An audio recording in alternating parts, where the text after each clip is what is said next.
Hello to our Timberlake Topic readers and to area sports fans. It's week number 4 of our Topic Sports Update. We've got plenty of high school sports action to show you this week.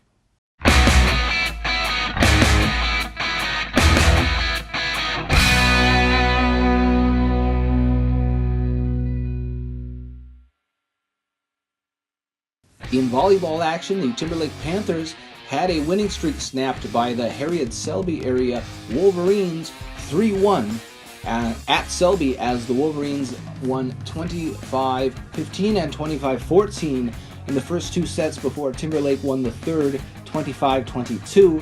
HSA closed things out 27-25 in the fourth.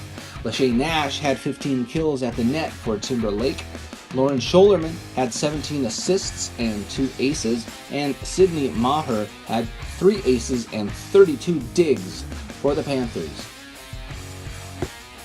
And Saturday at the Mobridge Pollock tournament, the Panthers had the misfortune of running into the Mobridge Pollock Tigers, hungry for a win, and Mobridge Pollock did win 2-0. That's 29-27 and 25-19 in the opening round, and Mobridge Pollock would go on to the finals and place second in their own tournament. Timberlake would reel off 2 straight victories in the consolation bracket, beating Cheyenne Eagle Butte 2-0. That's 25-15 and 25-19. And Eureka Bowdle 2-0. That's 25-12 and 25-20. This week, the Panthers have had 2 very busy weeks of volleyball action, and they have nothing on the schedule this week save for Thursday night's homecoming game versus the Dupree Tigers. And here is some footage from that Mobridge Pollock tournament on Saturday. Timberlake and Mobridge volleying. Lauren Scholerman there with the bump as we go to slow-mo. Ashton Neal is going to make a nice set for Timberlake's big hitter in the middle. Lachey Nash will rise and fire there. And going over to the other side, McIntosh versus Cheyenne Eagle Butte in the opening round. Maher with a nice push over the net for McIntosh, and Cheyenne Eagle Butte will make a few nice hustle plays, as you'll see right here. They don't quite make it over, and McIntosh did win this opening round matchup.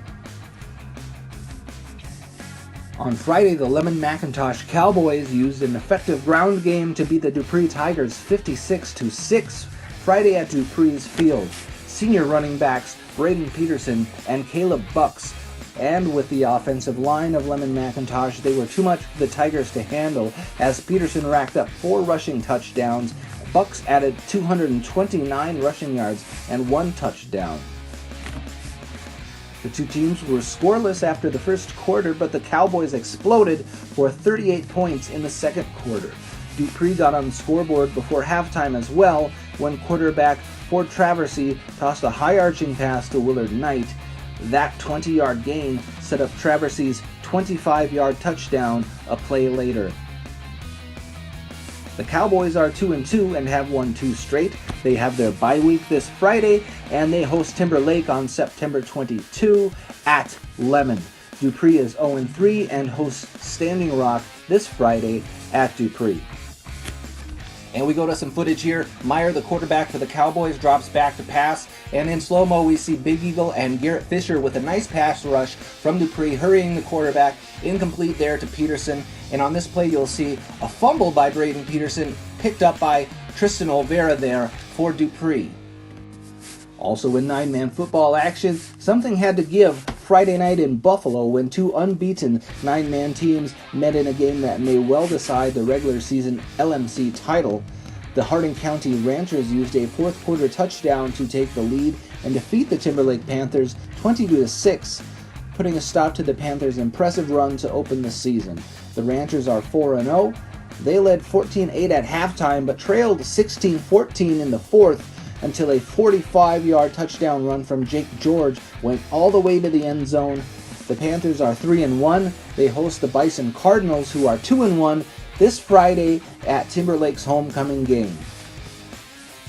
And Saturday mornings mean cross-country meets. Timberlake traveled to Ipswich on Saturday to take part in that meet. Bo Dupree was second in the varsity boys race with a time of 16:51. setting a personal record for the second week in a row and shaving nearly 30 seconds off his time, winning the Rogue Ranger Twilight Meet the previous race. Ethan Farley was 15th in boys varsity action with a time of 19:05. Isaac Kraft was 16th in 19:13. In the JV girls, Shay Kraft won the race in 16:12 and Carly Lawrence was second in 16:29. That duo from Timberlake started the season at junior high distance, dominated their tried JV, and took first and second again. Coach Aberle says they will try varsity distance next week at Gettysburg. In the JV boys, Caleb Bieber was third in 15:02, Ian Byer was fourth in 15:06, Trevor Brangham sixth in 15:33, Cody Marshall eighth in 15:53, Chase Marshall 17th in 17:02, Nate Schaefer 26th in 20:28, JG Castaneda 28th, 23:11. Junior high girls, Adriana Winterberg placed 8th, 15:26. Junior high boys, Kyler Bollinger 30th, 14:23, and Justin Stover 33rd in 14:54. In the team scores, Ipswich won both team standings in the boys and the girls. Timberlake was third in the boys standings, Ipswich 13, Stanley County 14, Timberlake 21. In recent action, the Dupree volleyball team traveled to Rapid City Christian on the 12th. They lost 3-0 to Christian there, 25-5, 25-22, 25-14. And on September 9th, they hosted New Underwood, losing 3-1, 16-25, 15-25, 25-19 in the third set for Dupree, and New Underwood 25-16 to close it out. The Dupree Tigers cross-country team participated in the Belfouche meet on September 7th. In the middle school race, there was 140 girls. Tiana Ironhawk placed 52nd, Mariah Jensen 74th, Angel Anderson 119, Tristan Little-Wounted 120th. In the JV girls race, out of 45, Marion Mexican placed 35th. In the varsity girls race, out of 60 runners, Macy Martin placed 18th with a time of 23:56.14, and Chantel Brewer placed 20th with a time of 24:01.35. In the varsity boys, out of 69 runners, Clifton Birkland was 46th, 22:02.36, and Isaac Brown 63rd with a time of 23:18.85.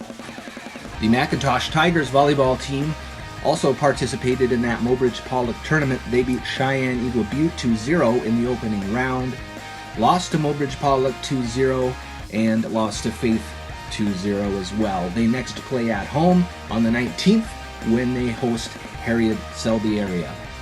And that's it for this week. Thank you so much for joining us, and thank you to our sponsors for making this possible.